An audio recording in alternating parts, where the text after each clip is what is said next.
Olá, boa noite. Ao som de Trenzinho Caipira, do glorioso Vila Lobos, estamos inaugurando a nova vinheta do canal Inteligência Acima da Mídia, do não menos glorioso Edmilson Magrão. Hoje a gente vai conversar sobre a retomada da comissão de anistia. Vamos esclarecer primeiro o que é a comissão de anistia, por que ela existe, e vamos falar do desmonte que os fascistas fizeram com a comissão da anistia. E para falar nisso, nada mais, nada menos do que o advogado, professor de direito, Zeca Moreira, tá? José Carlos Moreira da Silva Filho, que foi vice-presidente da comissão de anistia original e agora volta à comissão com essa nova formação, que na realidade é a formação original da comissão, quando os fascistas se apossaram do Estado brasileiro. Boa noite, meu amigo, companheiro e querido membro da comissão da anistia, Zeca Moreira. Tudo bem contigo, filho? Boa noite, Ivan. Primeiro eu quero dizer que para mim é muita alegria poder estar aqui contigo, te ver, te ouvir. O Ivan, assim, é um grande cara, assim, é uma referência para nós, como brasileiro, como militante, como uma pessoa acima da mídia e da média, né, para fazer referência ao título aqui do programa. Sem dúvida, Ivan, não tem a menor dúvida disso. E eu quero saudar também o Magrão, que está aí nos bastidores, tá? E parabenizá-lo por toda essa iniciativa. Elogiar a música da vinheta nova, pelo que eu estou entendendo, é a primeira vez que tocou na posse, inclusive, né? A Baquiana do Vila Lobos, se não me engano, é a número 1, eu acho, que tem o trenzinho caipira. E, bem, a Comissão de Anistia tem já uma longa história, uma história que se mistura com a própria história da resistência à opressão no Brasil e com a história da anistia propriamente dita, né? A anistia foi uma espécie de vetor da redemocratização brasileira, mas ao mesmo tempo ela também significou um bloqueio das nossas potencialidades democráticas e emancipatórias.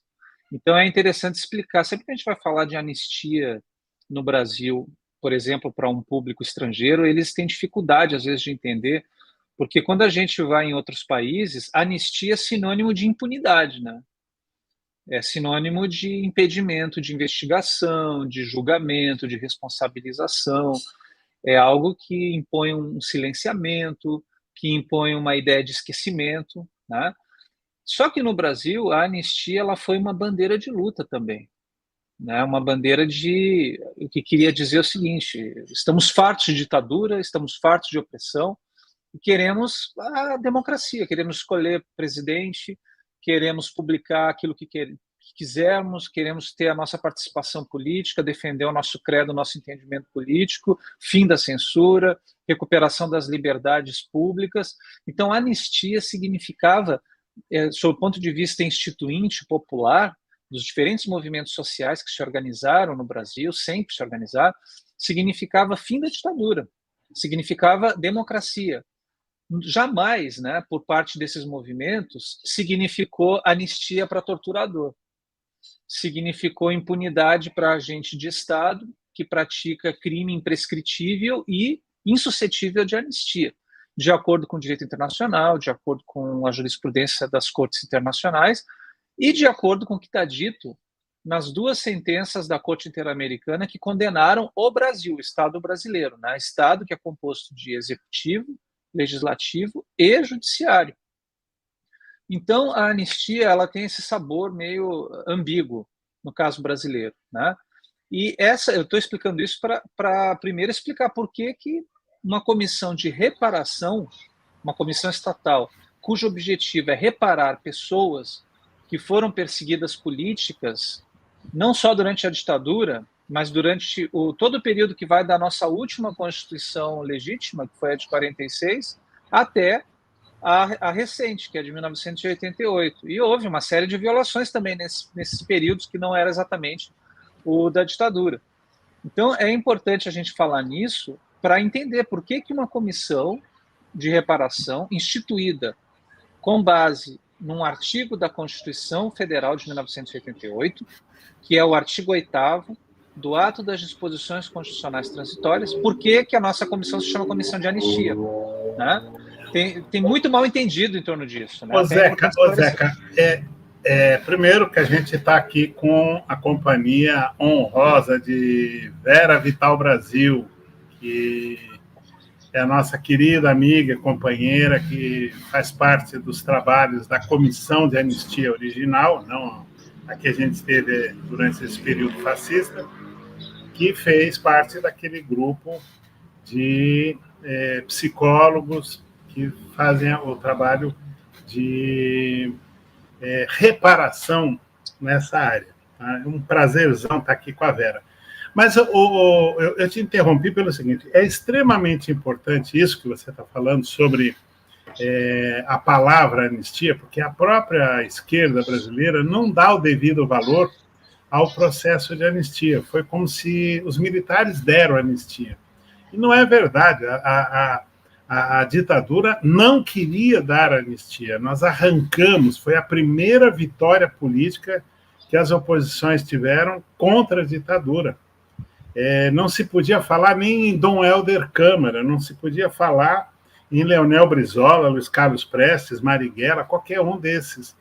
E a gente, quando faz a luta por anistia e tira deles uma anistia, não a ideal, mas a gente tira muito melhor do que eles queriam fazer, a gente consegue trazer de volta ao país essas figuras como Miguel Arraes, Leonel Brizola, Luiz Carlos Prestes, Apolônio de Carvalho, Zé Dirceu e tantos outros, como a gente conseguiu trazer também do exílio interno das pessoas que estavam clandestinas, vivendo no Brasil com outro nome.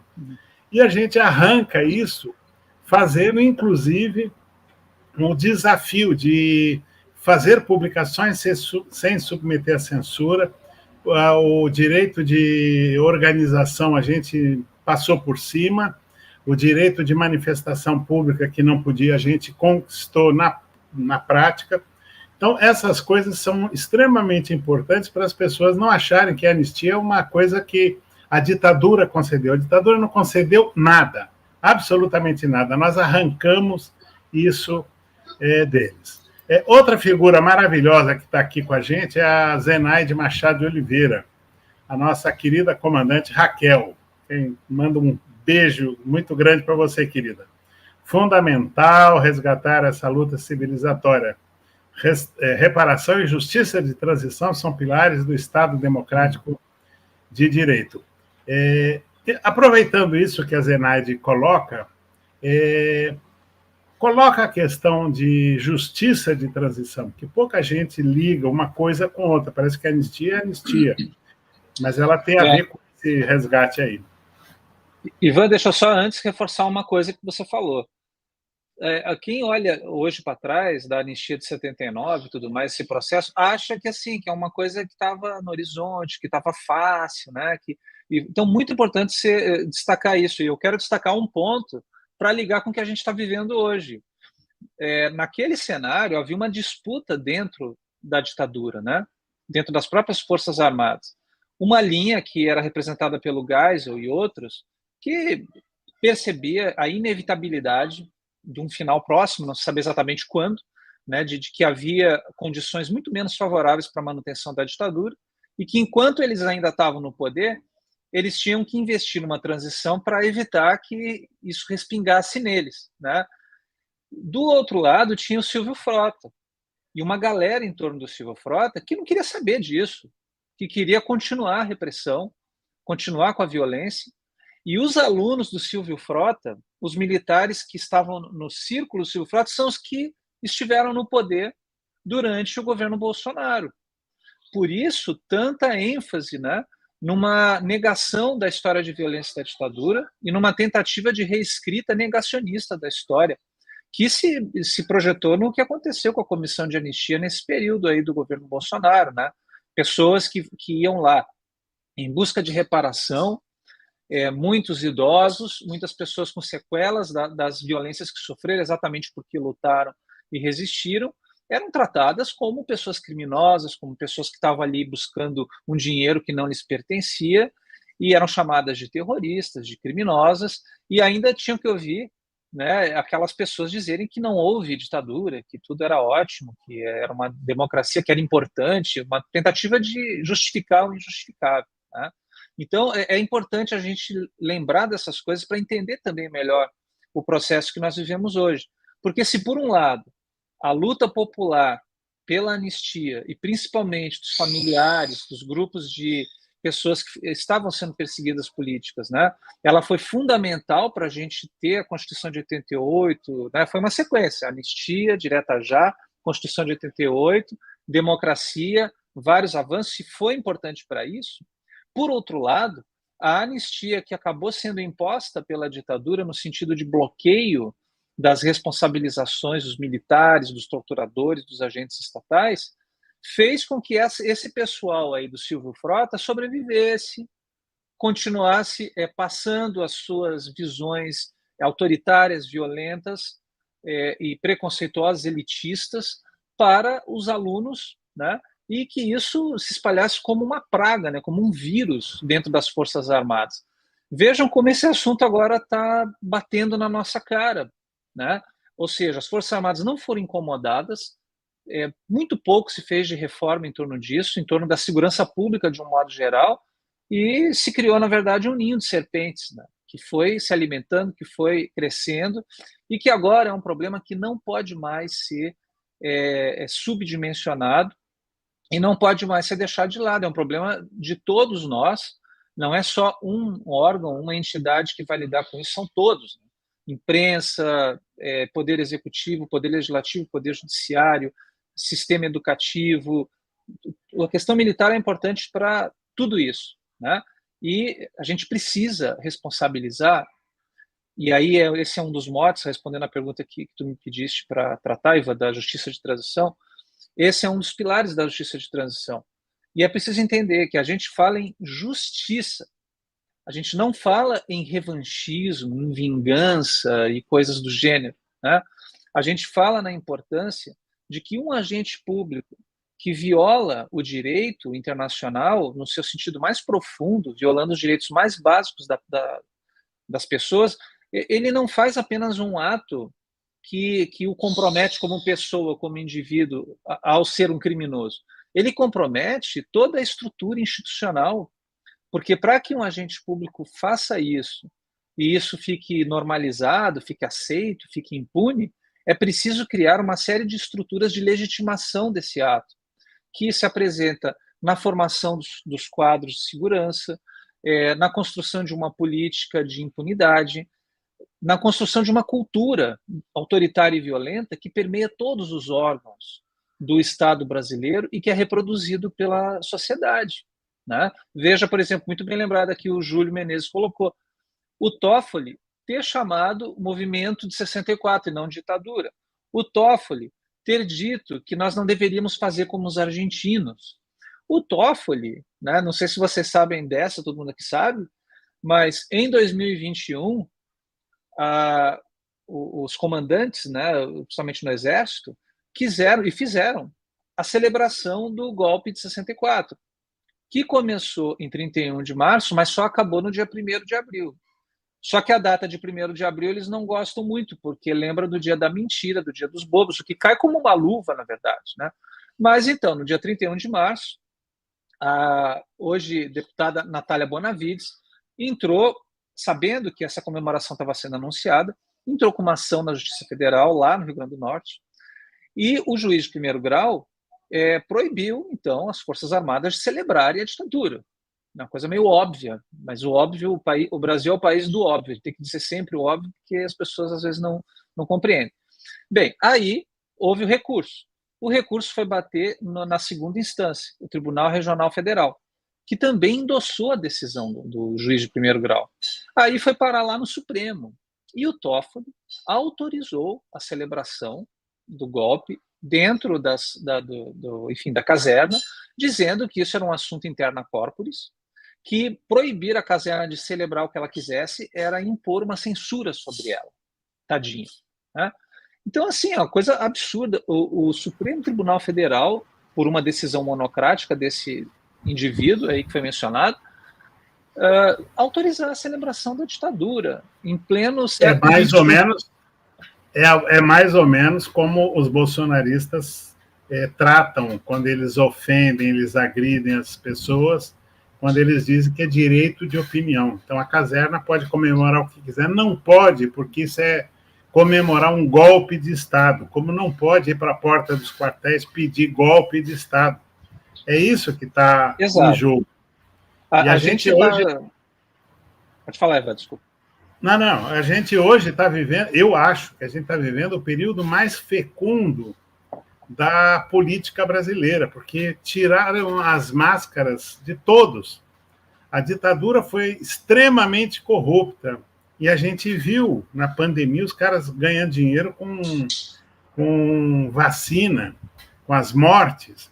As Forças Armadas são profissionais, a gente viu aquela porcaria do Pazuello, que demonstrou que não tinha competência nem para dirigir um carrinho de pipoca. Então, esse tipo de coisa, para nós, assim, é muito importante a gente reforçar que o que houve na ditadura não é nem em pensamento direito de alguém glorificar. E aí isso que tu está falando é fundamental. Não é opção, eu posso ou não posso comemorar. O Toffoli é o mesmo, esse Toffoli que diz que tem o direito de comemorar, é o mesmo que colocou os militares dentro do STF. E isso não dá para a gente esquecer e não dá para aceitar também, né?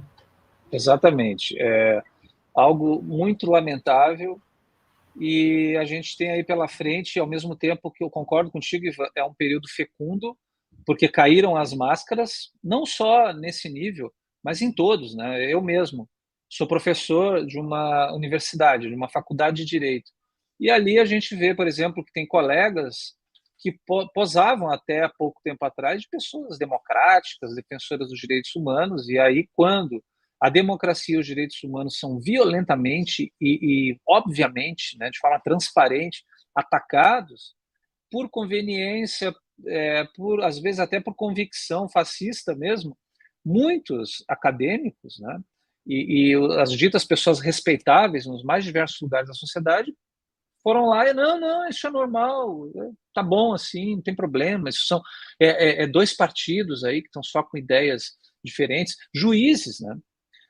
Por exemplo, a comissão de anistia. Quando a Damares destitui os antigos membros da comissão de anistia que tinham sobrevivido ali ao governo Temer, né? E outros novos que o Temer tinha nomeado, que alguns tinham alguns problemas, assim, não eram pessoas reconhecidas na luta pelos direitos humanos, tinha até uma visão meio dúbia sobre a própria ditadura, mas nada chegou aos pés do que aconteceu sob a coordenação da Damares, né, no Ministério da Família, da Mulher, lá dos Direitos Humanos. Ela colocou no Conselho militares, que não é problema de ser militar ou não ser militar, o problema é que eram militares defensores da ditadura. Inclusive o prefaciador do livro do Ustra, né? E eles estavam ali para destruir o trabalho. E a Procuradoria Federal dos Direitos do Cidadão percebeu isso e ingressou com uma ação civil pública dizendo, olha, tudo bem que a nomeação de conselheiros e conselheiras é uma atribuição do ministro de Estado, mas essa atribuição tem que ter alguns parâmetros, né? Ela não pode ser contrária à própria finalidade da lei que criou a Comissão de Anistia. Ao bom senso. E aí o que aconteceu? O juiz que recebeu essa ação, um juiz de Brasília, se eu tivesse decorado o nome dele, eu diria agora. Eu fiz um prefácio de um livro, o livro da Vanessa Schink, que está na segunda edição agora pela editora Lumen Juris, que é uma pesquisa muito magnífica que ela fez de doutorado sobre o judiciário na ditadura. Ela fez uma pesquisa de campo do judiciário gaúcho E ali no prefácio eu disse o nome dele, daí eu pesquisei, coloquei o nome desses juízes. E o juiz disse assim, não tem problema nenhum nomear esses militares, até porque é bom ter uma outra visão sobre isso agora, né? Então, quer dizer, o juiz era conivente com essa visão antidemocrática, autoritária e violadora de direitos, né? E isso é contrário à própria ideia da justiça de transição, voltando lá àquela questão que você pediu para eu esclarecer. Esse termo, tá, justiça de transição, é um termo relativamente recente, ele vem lá do final do século XX, anos 80, anos 90. Se discute quem é que inventou o termo pela primeira vez, se foi a autora de um livro, se foi num debate num foro internacional. Não importa muito saber quem foi o pai da criança, importa saber que hoje esse termo é um termo adotado mundialmente, né? Inclusive tem uma relatoria da ONU específica sobre justiça de transição. Existe toda uma jurisprudência, todo um conjunto de publicações também do Sistema Interamericano de Direitos Humanos, utilizando o termo, publicações acadêmicas para todo que é lado sobre a questão.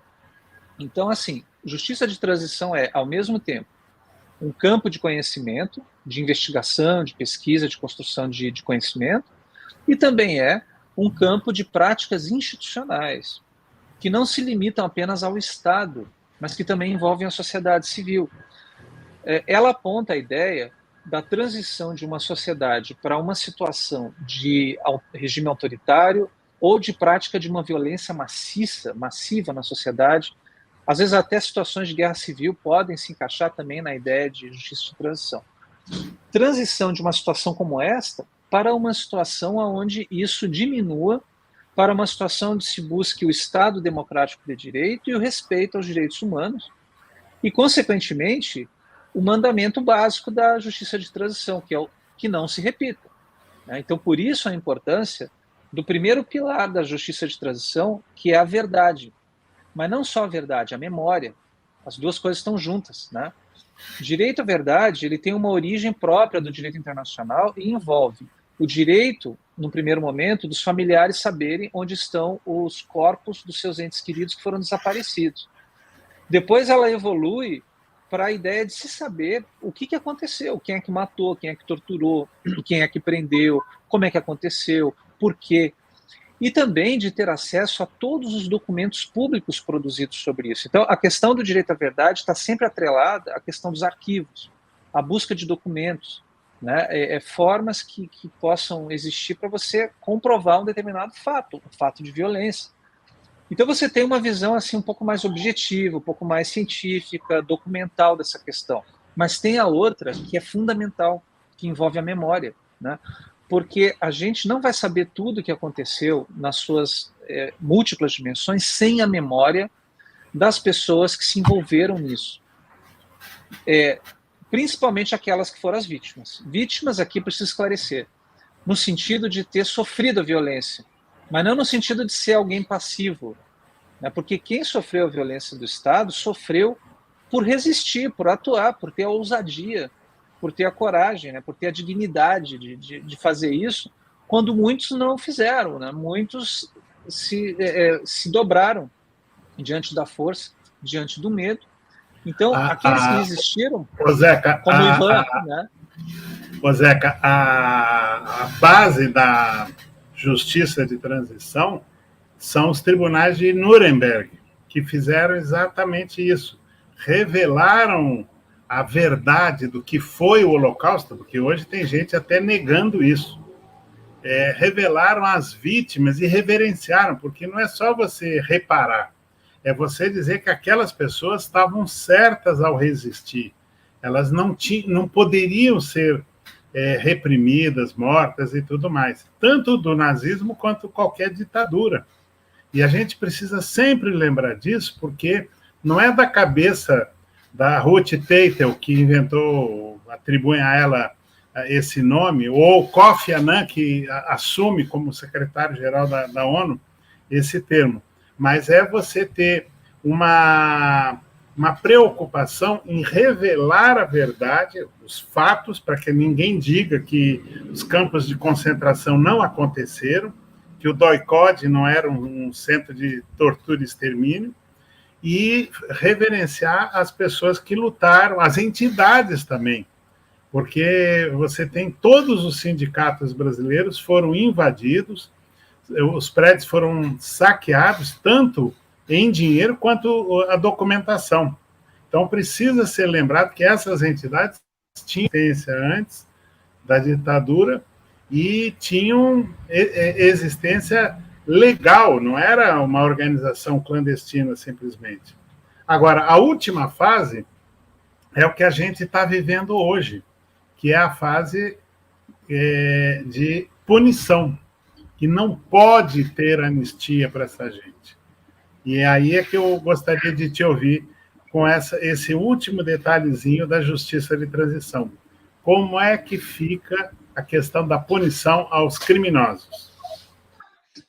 Deixa eu só aproveitar que você falou no Tribunal de Nuremberg e te dizer o seguinte, que, para ficar mais claro, eu, quando situei no tempo o termo, né, justiça de transição nos anos 80, anos 90, eu me referia mesmo ao termo, porque a questão para a qual esse termo aponta é uma questão antiquíssima, né? Até na Grécia Antiga você vai encontrar situações de anistia, situações de julgamento, de reparação, né? É claro que quando a gente fala em justiça de transição, a gente está falando de um conjunto de ferramentas institucionais e acadêmicas, vamos dizer assim, científicas, que começaram a ser criadas justamente aí, nesse marco, o segundo pós-guerra. O Tribunal de Nuremberg, a gente tem a foto do Estado no banco dos réus, né?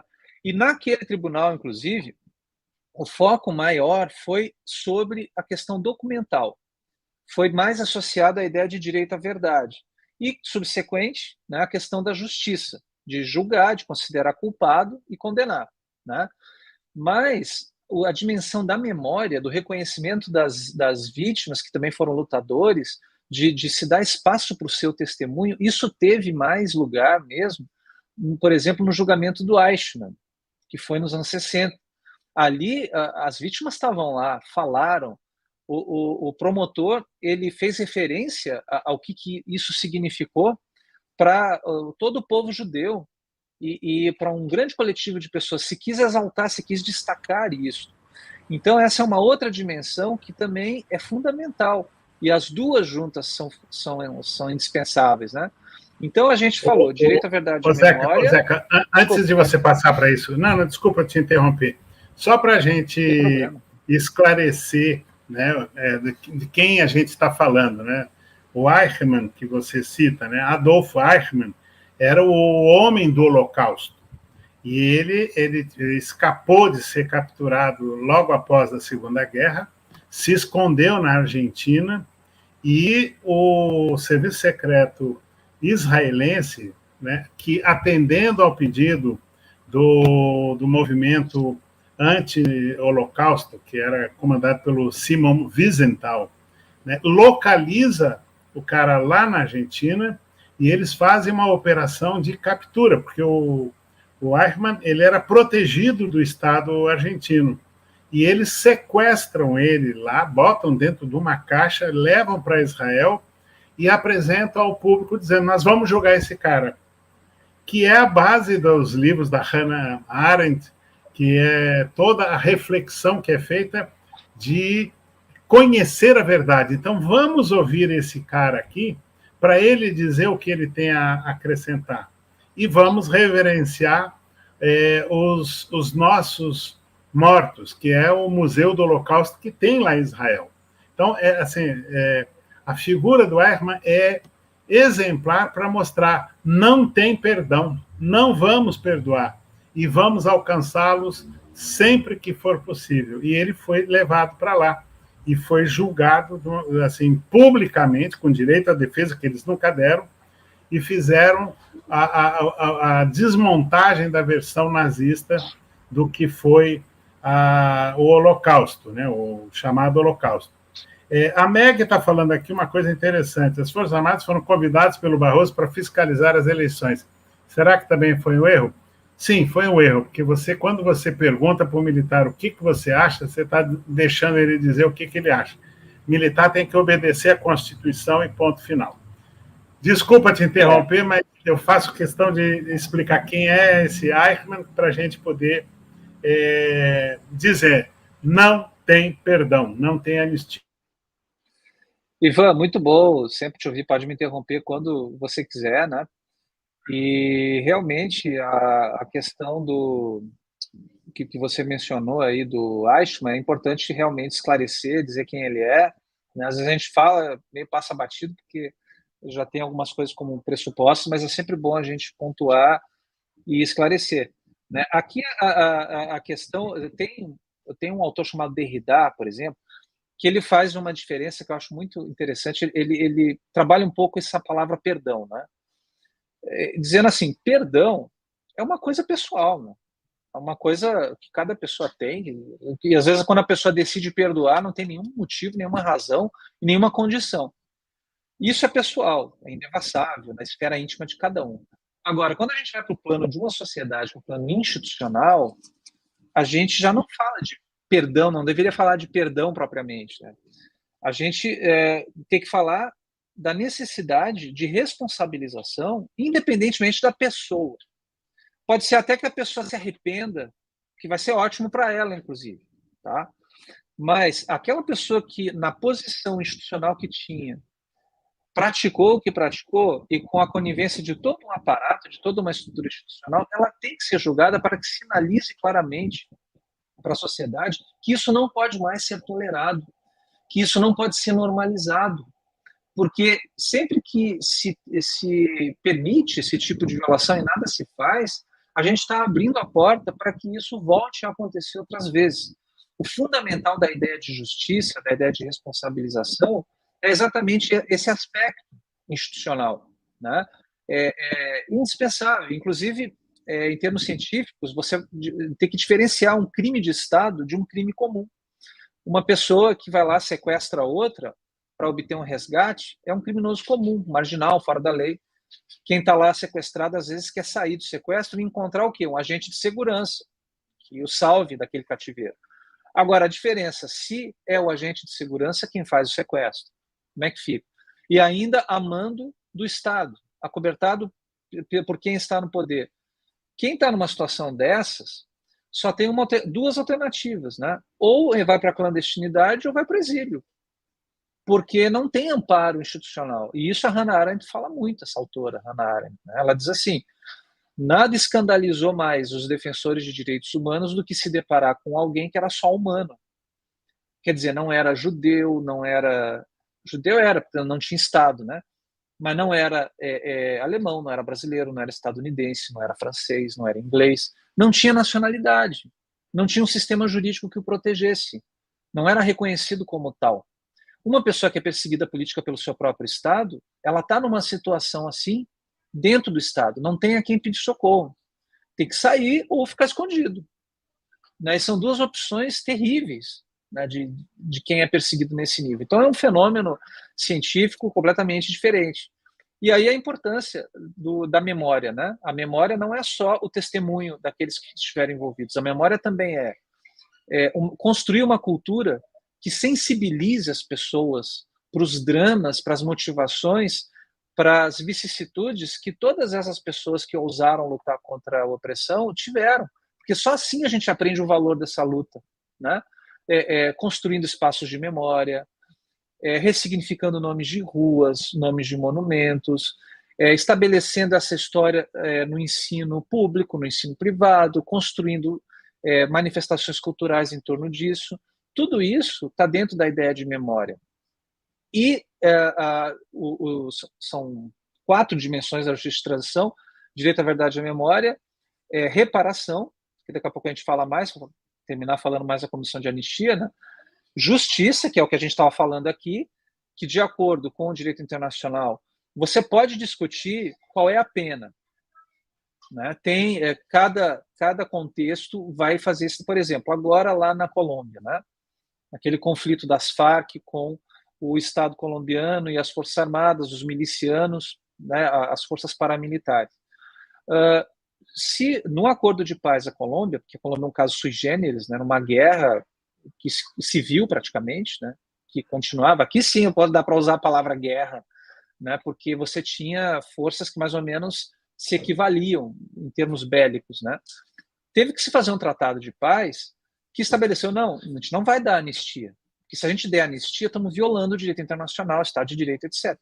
Tem que julgar, tem que responsabilizar, mas a gente pode negociar qual é o tamanho dessa pena. Né? Aí é um outro debate. Se você é ou não é a favor de ter pena de morte, se você é ou não é a favor de ter prisão perpétua, isso é um outro debate. O problema de países como o nosso é que a gente não chegou nesse patamar.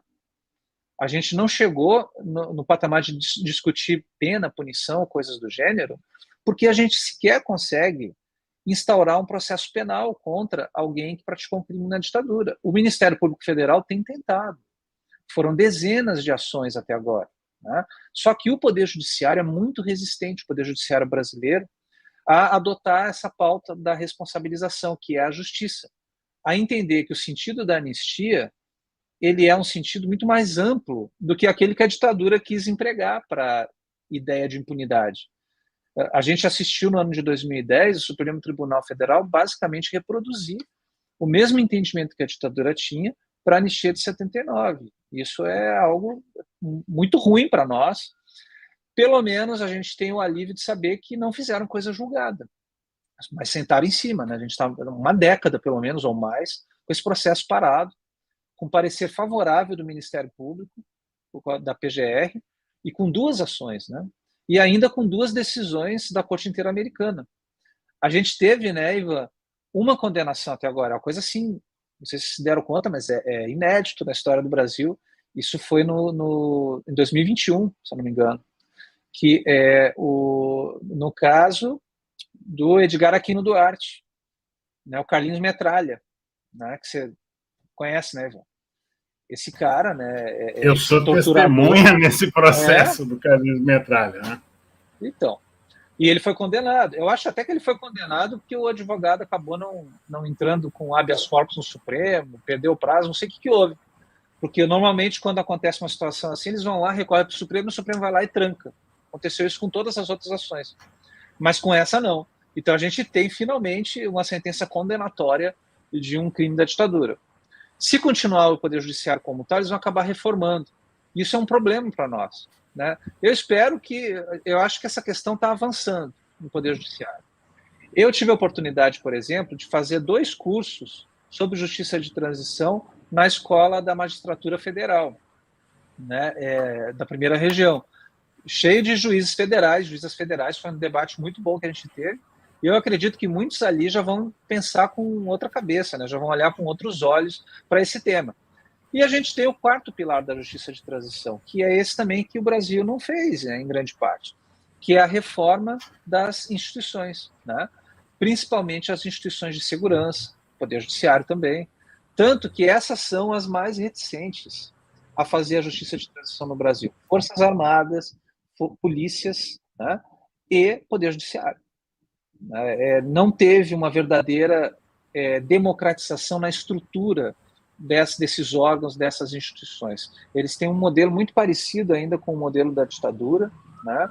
E isso a gente tem que investir no futuro próximo para mudar. Eu acho que agora está ficando mais visível e então, espero que a gente consiga. Ô Zeca, eu tenho defendido, já faz tempo eu tenho defendido não a desmilitarização simplesmente da polícia militar, mas a destruição da ligação que existe com da polícia militar com o exército. Né? Hoje a gente está vendo essa promiscuidade, né, que foi a tentativa de assalto ao poder que fizeram em Brasília, né, em que o exército foi cúmplice, se omitiu, e a polícia militar também.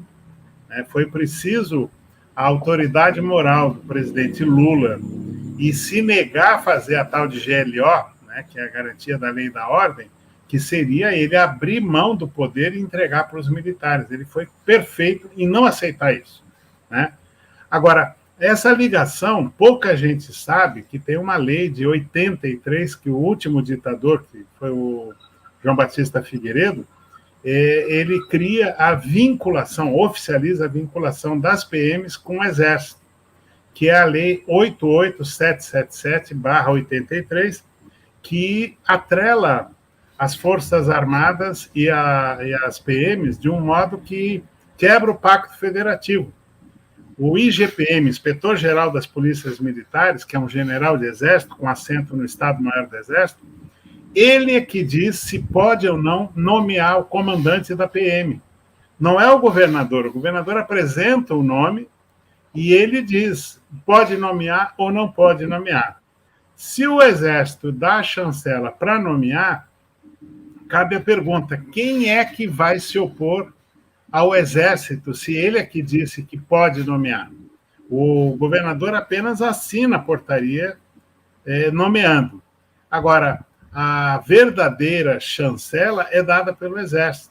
Como a P2, ela não é ligada nem mesmo ao próprio comandante, ela é ligada ao S2 do Exército.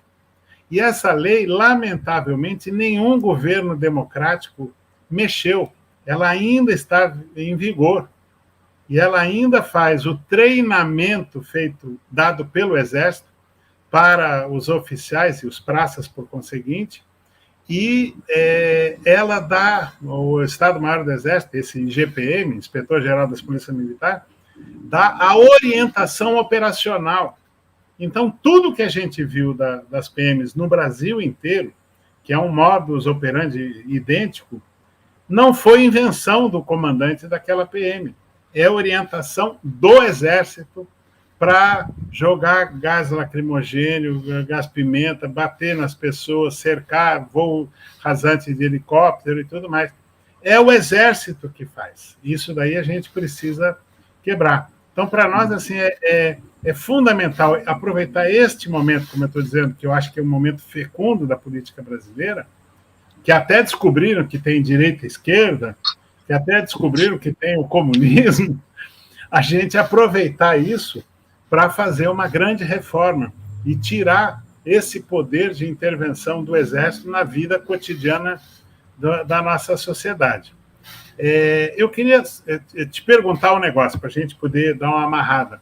A Comissão da Anistia, ela tem um papel de reparação, mas pouca gente sabe que é uma reparação trabalhista motivada por perseguição política. As pessoas pensam que é uma reparação política. Não é. Ela é uma reparação porque você foi impedido de trabalhar. Né? Você foi impedido de crescer no seu trabalho e tudo mais. Vocês têm assim, um levantamento do que foi desconstruído pelos fascistas nesse tempo aí todo, não? Olha, Ivan, primeiro, assim, só um rápido comentário sobre aquela questão anterior dos militares. Eu acho que o meu amigo Rodrigo Lentz, né, que eu tive a honra de ser professor dele, ele define bem com uma frase. Ele diz assim: essa questão dos militares é a volta dos que não foram, né? Não só houve essa vinculação mais estreita do controle das polícias militares pelo Exército, mas antes disso também se deu à polícia militar o papel de polícia ostensiva, que ela não tinha, né? Ela era uma polícia mais focada e acionada pelo governador, pelo governo do estado, para situações mais pontuais. Não fazia o policiamento ostensivo, né? Isso passou a acontecer também durante a ditadura, né? E, junto disso, a sociedade brasileira se acostumou e naturalizou que os militares se envolvessem em tudo que dizia respeito àquilo que não tem a ver com Forças Armadas, o que não deveria ter a ver, né? Ação política, ação cultural, de se envolver nos assuntos civis. Isso foi naturalizado, né? Então, assim, é uma coisa óbvia que precisa ser dita e que o presidente Lula tem dito. Olha, para que tem Forças Armadas? Para garantir a segurança externa do país. E também dar a ele uma posição na mesa, né, para dialogar com as outras potências nacionais, que também são estados e potências armadas. Agora, infelizmente, as Forças Armadas brasileiras, em grande parte, se voltaram para dentro. E acho que mataram muito mais brasileiro e brasileira do que inimigos em guerras externas, né? Então, a gente nunca enfrentou esse problema como deveria enfrentar. Durante esse período da redemocratização, os militares ficaram ali, à sombra, quietinhos, mas sem perder grande parte das suas posições de influência e de poder, agindo nas sombras, né? e saíram da sombra agora no golpe de 2016. Depois ficou mais claro que eles estavam ali já fazendo as coisas, né? Principalmente essa parte das redes sociais, e no governo Bolsonaro, então aí a coisa escancarou, né? Então, sim, Ivan, é mais fecundo porque está nítido. Isso é uma ideia que eu ia dar lá atrás, acabei não completando. Mas olha o custo, de novo, que a gente está pagando por isso. Quantas pessoas morreram na pandemia por uma negligência criminosa, que não dá nem para dizer que foi negligência, foi algo proposital, né? Foi de propósito que fizeram isso. Então, assim, sem falar nas outras mortes que foram causadas, de indígenas, de pessoas com fome, de pessoas mortas por violência policial, essas operações infames que acontecem nas periferias. Então, muita gente morreu, muita gente pagou, uma geração aí está se sacrificando para que a gente reconheça aquilo que a gente já devia ter reconhecido. Então, eu espero realmente que a gente possa aprender essa lição. Agora, indo para a tua pergunta sobre a comissão de anistia, tá? Bem, primeiro eu preciso esclarecer. A reparação que a comissão de anistia tem a missão de analisar e conceder em cada processo não é necessariamente, não é a mesma coisa que uma ação trabalhista, tá? A gente tem duas ações, dois tipos de reparação pela lei, que foi criada pela lei. Por que às vezes se confunde com essa questão do direito do trabalho? Em primeiro lugar, porque boa parte do lobby e da pressão política para que pudesse existir a comissão de anistia foi exercida por grupos de trabalhadores que foram perseguidos pela ditadura. Trabalhadores muito organizados, envolvidos na política partidária, com acesso aos legisladores, com acesso às autoridades que estavam no comando do Poder Executivo, ainda era o governo de Fernando Henrique Cardoso. Então, eles fizeram uma pressão junto ao José Gregório, que era ministro dos Direitos Humanos nessa época do FHC, e o Gregório ouviu e mandou, então, o governo brasileiro naquela época mandou uma MP, uma medida provisória para o Congresso, né? E a Comissão de Anistia regulamentou, portanto, o artigo 8º do Ato das Disposições Constitucionais Transitórias, que foi criado em 88.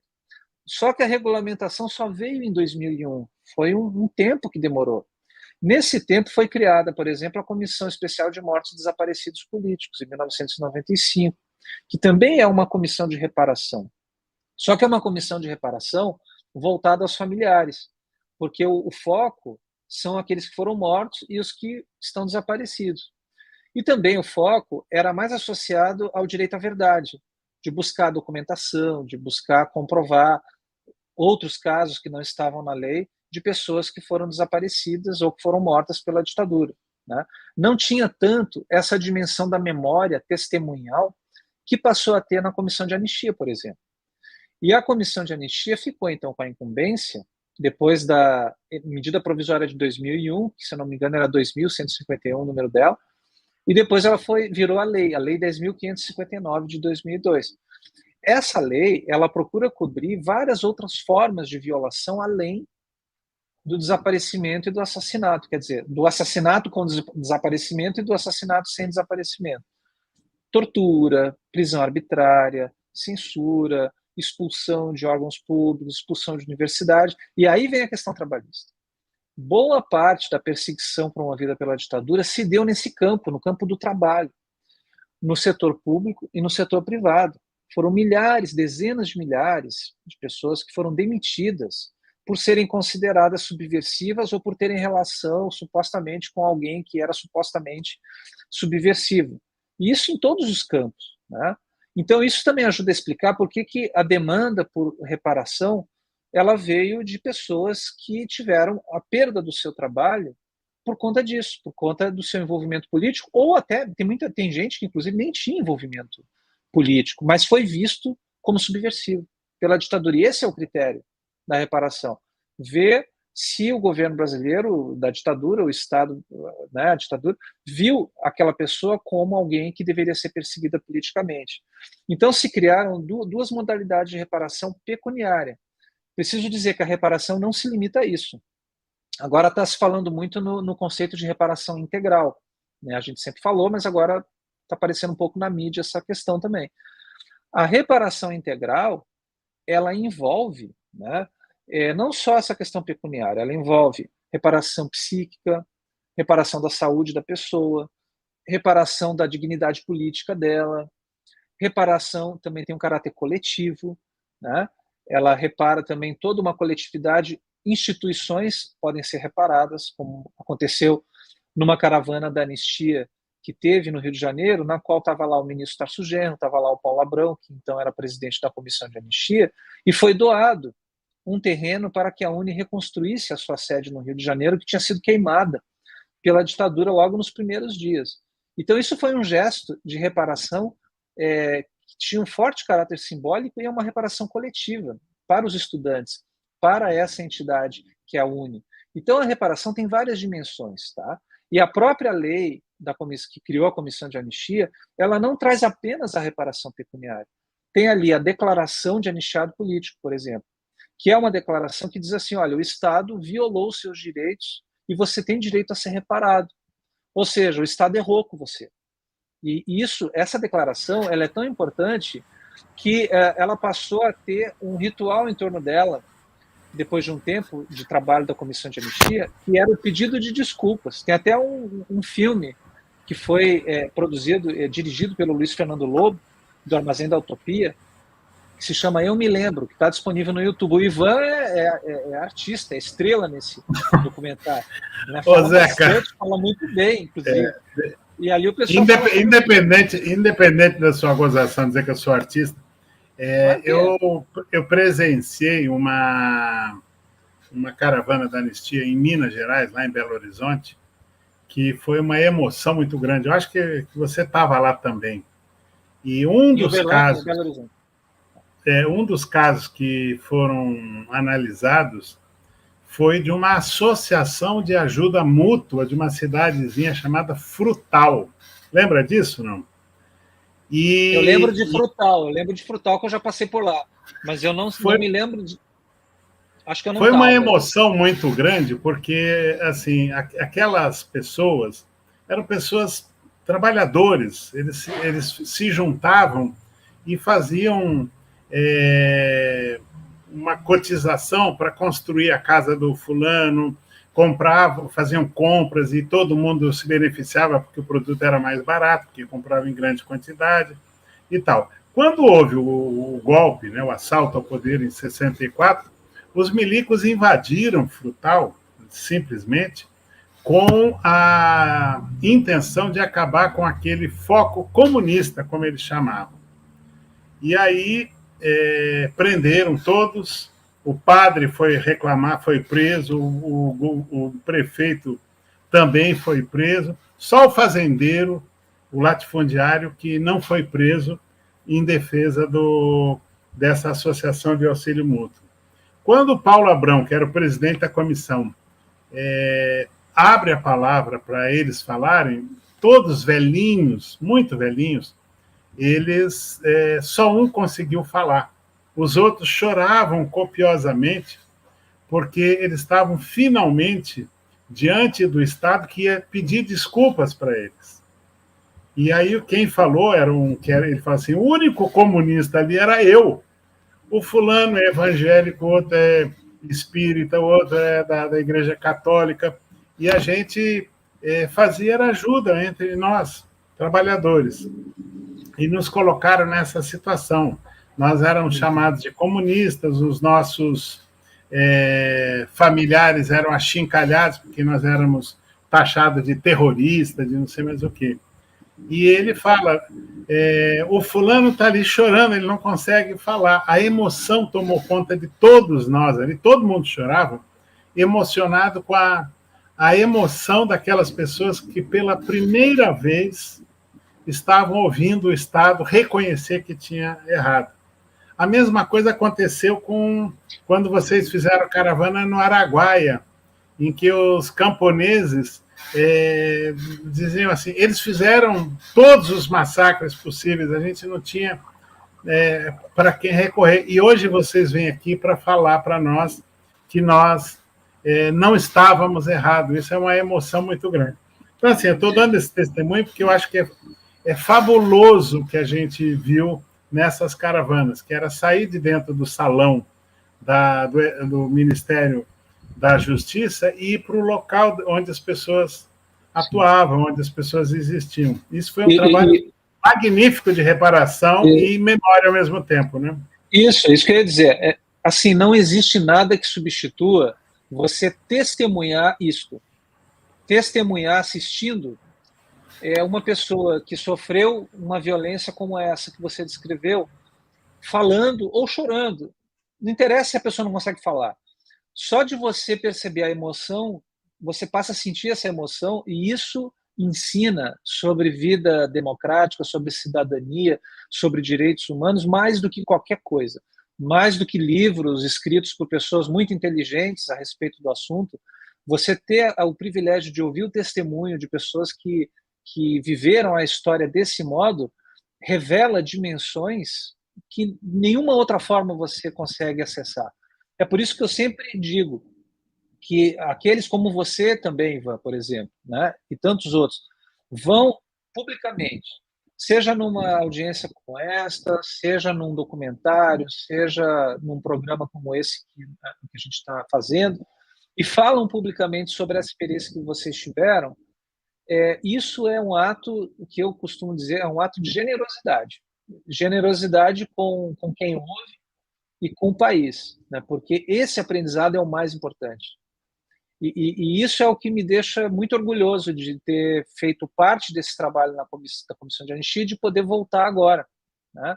E já respondendo uma pergunta que eu vi aqui, sim, uma das primeiras prioridades da nova comissão, e eu estou dizendo isso sem ter participado da primeira reunião, que ainda não teve, com o novo conselho, mas a gente já sabe, inclusive a própria presidenta, foi a Tânia Veiga que falou, a própria presidenta da Comissão de Anistia, minha querida amiga, professora Eneá, da Universidade de Brasília, já adiantou isso hoje numa entrevista que saiu no Valor Econômico. Tá? Ela dizendo, olha, nossa prioridade é desfazer essas injustiças, a gente tem que primeiro mapear, porque os fascistas, né, disseram que foram 4 mil indeferimentos, mas se a gente vai para o Diário Oficial, a gente percebe que foram mais do que isso, bem mais. A Eneá está estipulando, por exemplo, que foram 8 mil, o dobro pelo menos. Tá? E tem casos, Ivan Valente, a Dilma, casos assim emblemáticos, né? E vários outros.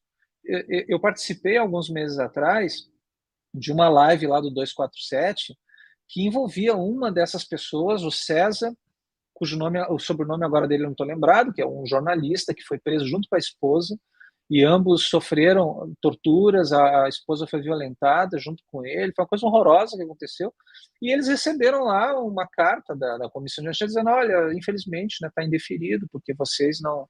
Né, e negando, né, o que aconteceu com eles, ou minimizando, ou até justificando. Uma coisa horrorosa, absurda. E aí eu me lembro que eu tive a oportunidade de fazer ali as vezes de comissão. Eu disse para ele, olha, vamos fazer uma comissão de anistia de mentira aqui, entre aspas, mas essa é a verdadeira, não essa que está pela lei aí, que está violando a lei, na verdade. E aí eu fiz o pedido, não sei se você soube disso, ou estava lá vendo isso, eu fiz o pedido de desculpas em nome da Comissão da Democracia para o César. E o César ficou emocionadíssimo, e todo mundo ficou emocionadíssimo, e todo mundo saiu dali, né? Inclusive eu, claro, todos nós. Isso nunca banaliza. Né? A cada relato de violência, a minha mulher, por exemplo, é muito sensível para esses relatos. Ela não queria que eu contasse as coisas que eu lia, que eu ouvia. Mas eu dizia para ela, e digo para outras pessoas, ficar quase 10 anos ouvindo relatos de violências praticadas pelo Estado, de tortura, para mim não era uma coisa pesada. Foi uma coisa libertadora. Porque a gente estava falando aquilo no espaço público e estava dando o nome certo às coisas. Né? Mas isso aqui não podia ter acontecido, isso aqui foi um absurdo, e você está de parabéns, apesar de tudo que sofreu, por ter lutado. Né? Você deu um exemplo que nós hoje vamos utilizar e vamos levar adiante. E estamos aqui celebrando isso. Isso é que é fundamental. E também, claro, a Comissão de Anistia ela é uma instituição de Estado. Alguém aqui colocou essa questão. Né? A Zenaide, isso mesmo, a Zenaide colocou, eu não tinha visto não. Na verdade, a Comissão de Anistia ela é uma comissão de Estado, mas você falou muito bem, ela precisa ter uma estrutura. Né? E mesmo agora, no governo Lula 3, ela vai ter que ir atrás de uma estrutura com recursos orçamentários de administração, e eu já sei que a coisa está avançando, né? Vamos começar um pouco menor, mas eu espero e sei que isso vai avançar, para que a Comissão de Anistia possa recuperar suas políticas de memória, das quais o Brasil sente tanta necessidade, e não só a Comissão de Anistia, né? Outros órgãos do Estado possam fazer o mesmo, né? Isso é fundamental. E é exatamente o que a gente pretende fazer. Aí, só voltando naquela questão do trabalho, né? A reparação mensal permanente continuada, que é uma das reparações pecuniárias que a Comissão de Anistia pode conceder de acordo com a lei, ela envolve pessoas que foram perseguidas políticas e foram demitidas por conta dessa perseguição política ou tiveram que sair do emprego para não serem torturadas, foram compelidas, né? Então, tem um parâmetro da reparação. O parâmetro tem a ver com o trabalho que essa pessoa executava. Só que não, a Comissão de Anistia não é uma vara trabalhista, né? Você não tem nem condições de fazer toda a apreciação exata de quanto aquela pessoa deveria estar recebendo, né? Se ela tivesse continuado, se ela trabalhar lá, enfim. Não se tem condições ali de tratar de todos esses detalhes. O que eu quero dizer é que a reparação concedida pela Comissão de Anistia, ela não em termos pecuniários, inclusive, ela muitas vezes não cobre tudo que a pessoa realmente tem direito, né? E há muitos casos bem-sucedidos, isso aí já está normalizado no Poder Judiciário. Vem lá da Comissão de Anistia alguém, olha, a Comissão de Anistia me concedeu isso, né? Mas ficaram faltando aqui os danos morais, por exemplo, os danos extrapatrimoniais. Não tem ali na lei uma atribuição ao conselheiro, à conselheira da Comissão de Anistia, que diga, agora você vai ser como um juiz que julga um caso de responsabilidade civil. E você vai poder estipular a reparação extrapatrimonial, que é o famoso dano moral, de acordo com a tabela do Poder Judiciário. Não está dito isso lá, né? São duas modalidades. A prestação única, quem foi perseguido, mas não por questão de trabalho perdido, mas porque foi preso, porque foi exilado e tal. Isso tem que ser, aliás, teria que ser atualizado, né? Isso é uma das coisas que a serem discutidas, né? Um valor fixo por cada ano de perseguição, até no máximo R$100.000, né? Já a reparação pela perda do trabalho envolve um retroativo, envolve uma prestação mensal permanente continuada até o final da vida, que é um valor que acaba sendo muito maior na prática do que aquele que não perdeu o trabalho. Então, tem essas discrepâncias que vêm da própria lei, daquilo que foi possível ser conseguido naquele momento. Então, por isso que muitos casos de pessoas que são anistiadas e reparadas também vão para o judiciário. E o judiciário complementa, né? Ele desconta aquilo que foi concedido no âmbito da Comissão de Anistia e diz, mas realmente você tem direito aos danos morais. O STJ, por exemplo, até tem uma jurisprudência que diz o seguinte, olha, direito a danos morais, a danos, qualquer tipo de dano por tortura, é uma coisa imprescritível, né? É interessante esse entendimento, já é seguro, já é pacificado isso, né? Então, a gente tem realmente muito trabalho aí pela frente, né? E eu te passo a palavra aí, se quiser mais alguma coisa que você queira que eu complemente. Eu queria te perguntar o seguinte, o Paulo Abrão não voltou para a presidência da comissão. Então, para quem quiser saber, Paulo Abrão, ele foi presidente da comissão, né, o último presidente antes do fascismo, e ele implementou uma dinâmica nova, que é essa coisa das caravanas, que antes era só se fazia o julgamento dentro do Ministério da Justiça, né? E ele, junto com a comissão, todos, que eram vocês que estavam lá, foram às ruas, foram às entidades, foram para todos os cantos do país levar a ideia de que tinha anistia, tinha reparação e tudo mais, que foi um negócio didático maravilhoso, né? Fora os outros trabalhos que vocês fizeram, que foi livros, que foram homenagens às pessoas, filmes, que foi um trabalho espetacular. O Paulo Abrão não está hoje na comissão. É a ENEA, que é outra figura maravilhosa, que a gente tem um respeito muito grande por ela.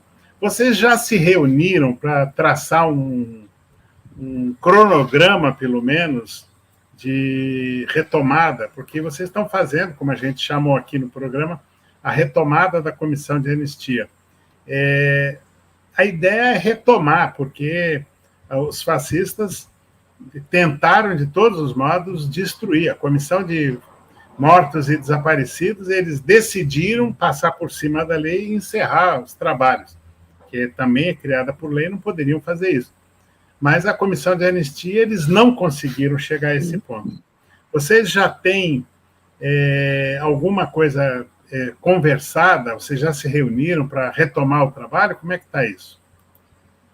Tá, eu já vou responder. Só uma coisa que eu esqueci de falar antes que é importante. Que essa reparação pecuniária que a Comissão de Anistia concede, ela tem, antes de mais nada, um caráter simbólico. Ela não repara integralmente no sentido pecuniário, né? Como eu expliquei agora há pouco. Eu lembro sempre de um requerente que chegou dizendo o seguinte: olha, nem toda a riqueza do Brasil vai compensar a primeira bufetada que eu tomei na cara numa delegacia, sendo xingado, né? Então, assim, é preciso reconhecer, é um caráter simbólico, que o valor X, Y ou Z que tiver que ser decidido, né, de acordo com os parâmetros que a lei permite, não tem nada a ver com a dimensão da luta ou do sofrimento que aquela pessoa teve, né, que às vezes entra muito nessa questão numérica e fica uma coisa muito ruim também, né? Então, só para finalizar dizendo isso. Agora, indo para essa outra questão. Outra coisa muito importante de dizer, que essa retomada da Comissão de Anistia é um mérito, eu vou dizer assim, claro, sem dúvida, do ministro Silvio de Almeida e do Nilmário Miranda, que foi chamado por ele, que inclusive também era da comissão, né? Foi o relator do caso do Cabo Anselmo, inclusive, né? O Nilmário fez um belíssimo voto, todos os conselheiros trabalharam na construção daquele voto, mas eu quero homenagear a sociedade civil organizada, porque se a gente conseguiu reposicionar as pessoas que faziam parte da comissão de anistia durante essa gestão do Paulo Abrão, na qual se desenvolveram as políticas de memória, como as caravanas da anistia, o projeto Clínicas do Testemunho, o projeto Marcas da Memória, entre outros, a gente deve isso à organização e articulação da Coalizão Brasil por Verdade, Memória, Justiça, Reparação e Democracia, que é um conjunto de entidades que militam em torno do tema, os grupos Tortura Nunca Mais, a Comissão ARS, o Instituto Herzog, tantos outros, vários grupos de pesquisa Brasil afora, a ABI, a BJD, são 150 entidades, mais ou menos. E isso, já que você falou no Paulo Abrão, o Paulo Abrão teve um papel decisivo na construção dessa articulação, né? O Paulo, depois que saiu da Secretaria Executiva da Comissão Interamericana de Direitos Humanos, de uma maneira injusta, né, e ilegal, uma espécie de lawfare que foi praticado lá pelo Almagro, né, no âmbito da OEA. O Paulo, ele começou a trabalhar no âmbito da sociedade civil, construiu uma organização não governamental, o Washington Brazil Office, lá nos Estados Unidos, que tem a missão de traduzir para o público norte-americano, principalmente estadunidense, a política brasileira desde uma perspectiva democrática e emancipatória, né?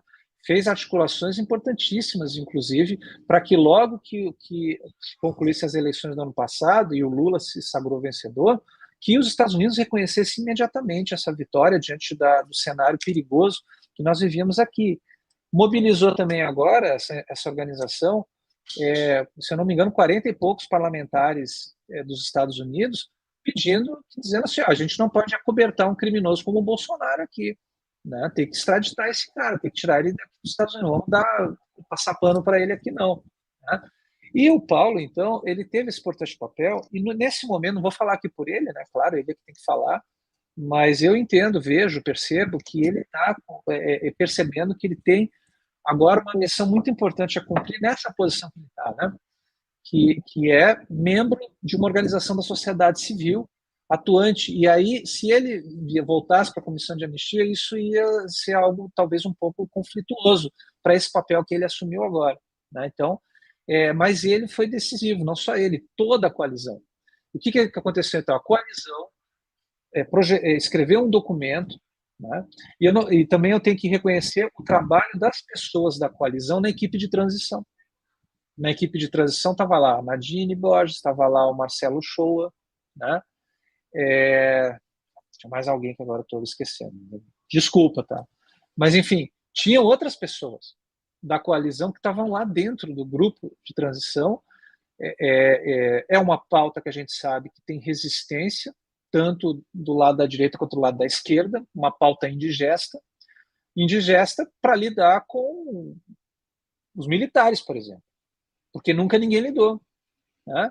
Mas precisamos lidar, não dá para botar para baixo do tapete essas coisas, e isso a gente sempre disse, por isso que a gente meio que incomodava um pouco, né? Mesmo os nossos governos populares, né? Algumas pessoas, alguns setores, alguns órgãos, né, que não achavam legal você trazer essas questões agora, que isso poderia acender a ira, né, dos militares, né, e seria preocupante para nós, então não vamos fazer nada disso, né? Então sempre foi uma luta, né, e vocês sabem disso muito melhor do que eu. Então, a atuação da coalizão foi decisiva para sensibilizar o ministro Silvio de Almeida de que era importantíssimo recompor a comissão de anistia, até pela questão simbólica, né? Trazer aquelas pessoas que atuaram nesse período, que foi o período mais produtivo e mais exemplar, assim, em termos de políticas públicas de memória, que a comissão de anistia teve durante toda a sua história. Pessoas que já têm conhecimento técnico, já têm uma experiência que podem, né, e espero que todos nós consigamos retomar essa política. Então é importante reconhecer isso, né, e o papel do Nilmário nessa articulação. O Nilmário e o Silvio de Almeida, obviamente, é isso aí, né? E a fala dele na posse foi maravilhosa, eu fiquei emocionado. Eu vou dizer, nos últimos anos só teve 2 discursos que me emocionaram realmente profundamente, assim, né, de balançar. O da Dilma no julgamento do Senado, né, que dignidade, né, que altivez, assim, aquilo ali me inspirou, até cheguei atrasado na aula, minha aula era às 8, eu fiquei até às 8h30 ouvindo, cheguei lá, professor, a gente está aqui. Gente, desculpa, sinto muito, né? Até reclamaram depois para mim lá pro diretor, porque eu cheguei muito atrasado na aula. Mas... A história estava acontecendo, você não podia perder. Pelo amor de Deus. Tá certíssimo. Porra, aquilo lá foi maravilhoso. E aí, esse discurso dela e o discurso do Silvio de Almeida na posse são faróis que vão iluminar as futuras gerações e estão iluminando as passadas também. Ele associar todo o tema dos direitos humanos a violações históricas e a importância da memória para a gente poder lidar com isso, fundamental, que a gente diz o tempo inteiro. Então ele sabe muito bem. Eu sei que no que depender do ministro Silvio de Almeida, essa pauta vai avançar, né? E eu espero que a gente consiga abrir cada vez mais espaço dentro do terceiro governo Lula para fazer e avançar. Não só a comissão de anistia, né? Mas a comissão de mortos também, que ela volte muito forte, volte muito bem, que a gente abra outros espaços, até atendendo às recomendações da CNV, que recomendou, Comissão Nacional da Verdade, que tivesse até mesmo um outro órgão. A gente fez essa proposta no documento da coalizão, né? O órgão de segmento. Um órgão de segmento, uma secretaria de memória histórica, não sei, alguma coisa assim, né? E eu acredito que a gente tem todas as condições para avançar e amadurecer nisso e conseguir mais recursos. Apesar da Então, mas me responde, vocês já se reuniram, não, já traçaram... A gente ainda não teve a chance de se reunir. A Roberta Alvarenga, que vai ser a coordenadora administrativa da comissão, ela já está fazendo a sondagem, né, de datas e tudo mais. Eu acho que o nosso primeiro encontro mesmo, assim, o início dos trabalhos deve começar em março. Mas antes disso a gente vai ter uma reunião interna, né, para ir sabendo e decidindo e trabalhando nisso. Mas me parece que isso já dá para a gente saber, né? A gente já sabe que vai rever as anistias que foram indeferidas, né, para os casos que mereciam o deferimento. Isso é seguro que vai acontecer. Não sei em que ritmo e não sei exatamente qual vai ser. Isso é uma coisa que a gente vai ter que discutir. Como é que esse trabalho vai ser feito, né? Eu não sei quando que a gente vai poder fazer caravanas, por exemplo. Não sei a disponibilidade do Ministério para isso, mas eu sei da vontade. E eu espero que não demore muito para isso voltar a acontecer. Então, acho que o que eu posso dizer aqui do futuro da Comissão de Anistia é que nós começamos muito bem, começamos com o pé esquerdo não com o pé direito, né, com o pé esquerdo, e acredito que de uma maneira que realmente surpreendeu, né? Surpreendeu, e eu espero que continuemos nessa pegada em vários setores, né? Muitas coisas estão me surpreendendo nesse começo de governo positivamente. Eu acho que o Lula está voltando muito mais sábio, muito mais forte, né? E ontem o Jornal Nacional estava uma coisa, né? Parecia que eu comentei isso com a Eliara Santana. Eu achei que o McFly, De Volta para o Futuro, quem viu esse filme dos anos 80, né, o cara tinha voltado para o passado e tinha mudado alguma coisa lá para criar um futuro alternativo. Porque se tu compara o Jornal Nacional de ontem com aquele do PowerPoint do Dallagnol, tá, é assim, impressionante a diferença. Né? Parecia ser com, o JN parecia ser com ontem. O Elias Jabor tem uma sacada dele, que é um analista, cara ótimo, um economista. O Elias Jabor diz que o Lula encontrou o Getúlio Vargas na cadeia. Ele entendeu o Brasil a partir do Getúlio Vargas lá dentro da cadeia. Zeca, meu querido amigo. Só que tem uma coisa, Ivan, tem uma coisa. O Getúlio, se tivesse passado por isso que o Lula passou, ele teria se matado de novo. O Lula não se matou, cara. O Lula, olha que exemplo que ele deu. Que exemplo. Eu defendo o Lula, inclusive para esse pessoal que supostamente está à esquerda, que eu acho que não está, que criticou a escolha do Alckmin para ser vice, que criticou o Zé Múcio. O Lula tem demonstrado uma genialidade que não tem tamanho. Ele está dando aula de política o tempo inteiro e corajoso. Porque ele ter a coragem de afirmar em rede nacional, como nessa entrevista para a Natuza Neri, ele dizer que todos serão punidos, independente da patente, ou seja, ele está falando que os militares vão ser punidos também. É de uma ousadia maravilhosa. Sim. Então, acho que assim, a gente tem que entender que tudo o que está acontecendo, inclusive a volta da Comissão da Anistia, tem que ter apoio da população, tem que ter a organização popular se fazer presente para empurrar o governo do Lula, puxar o governo do Lula quando estiver mais atrasado, mas principalmente dar apoio político para que esse parlamento, que é um horror, que a gente sabe, não se coloque no meio do caminho, não atrapalhe. E a gente precisa ter isso muito presente o tempo inteiro, porque era muito fácil um governo de conciliação dizer que o Lula tinha que ficar quietinho, o Silvio de Almeida não precisava retomar a comissão da anistia, nada disso se houvesse uma preocupação em botar panos quentes. Eu acho que está sendo ousado e nós temos que dar apoio. Não é apoio batendo palma nem fazendo meme, é apoio saindo para as ruas, conversando com as pessoas, organizando na sua entidade de classe para a gente dar apoio para o governo e para o Lula pessoalmente, porque ele também precisa de apoio pessoal, porque ele está em risco o tempo inteiro. Porque essa gente mostrou nesses últimos tempos que são bandidos, que não medem esforços para ser violento, para ser cruel. É só ver os 700 mil mortos pela Covid mostra a insensibilidade deles com relação à morte. E acobertam crime do Pazuello, de corrupção, de descaso, de tudo, e não querem que seja punido. Precisam ser punidos. Não tem anistia. Isso a gente não pode abrir mão. Eu queria te agradecer imensamente por ter aceitado vir aqui para a gente conversar, para o pessoal que está nos assistindo, tanto pelo canal Inteligência Acima da Mídia, como Mídia Livre, no YouTube, no canal do Mídia Livre no Facebook, e a gente poder levar essa comissão da anistia, que já foi tão difamada, né, por gente que supostamente era progressista, dizendo que tinha bolsa ditadura, coisas desse tipo, cretina, né?